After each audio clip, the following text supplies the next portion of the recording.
Hey everyone, today is Ash Wednesday and it starts the season of Lent, so we're taking a break from 1 Corinthians and looking in Isaiah. Why do we fast, but you don't see? Why humble ourselves and you don't notice? Look, you serve your own interest on your fast day and oppress all your workers. You fast only to quarrel and to fight and to strike with a wicked fist.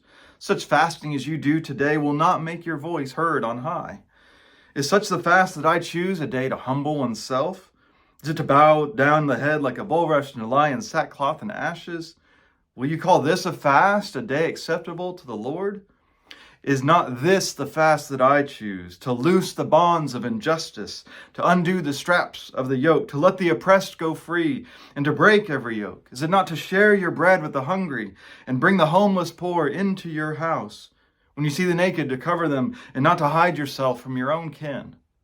Then your light shall break forth like the dawn, and your healing shall spring up quickly.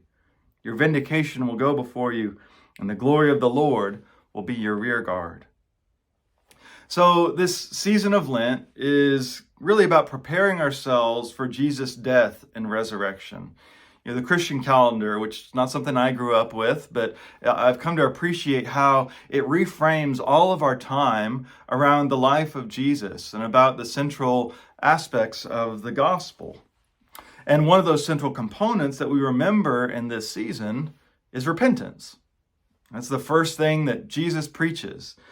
But we often mistake what that word actually means, and we think, it's about feeling bad or about being sorry or beating yourself up. But really, repentance at its core just means to change your mind. And I think change our mind especially about what we think brings us closer to God. Because the problem that Isaiah addresses, that I think we still deal with a lot or see a lot, is what I would call checklist religion. Right? That God is happy with me if I just do these certain religious things, like fasting or going to worship or sacrifice or giving money. God only cares about those sorts of practices if they form us into people who love our neighbors more. And so for Lent, what Isaiah encourages us to do is give up injustice and oppression. Right? Fasting is about giving something up, and we often think of food and material comforts, and that can be good, but it doesn't matter if it doesn't actually change your heart. Why would God care about your religion if you do these things and then go and oppress the poor and ignore the hungry?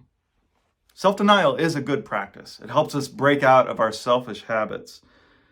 But it's only good as long as it leads us to look outside of ourselves and see others, to see their needs, to let go of what we think we need, to see what others truly need.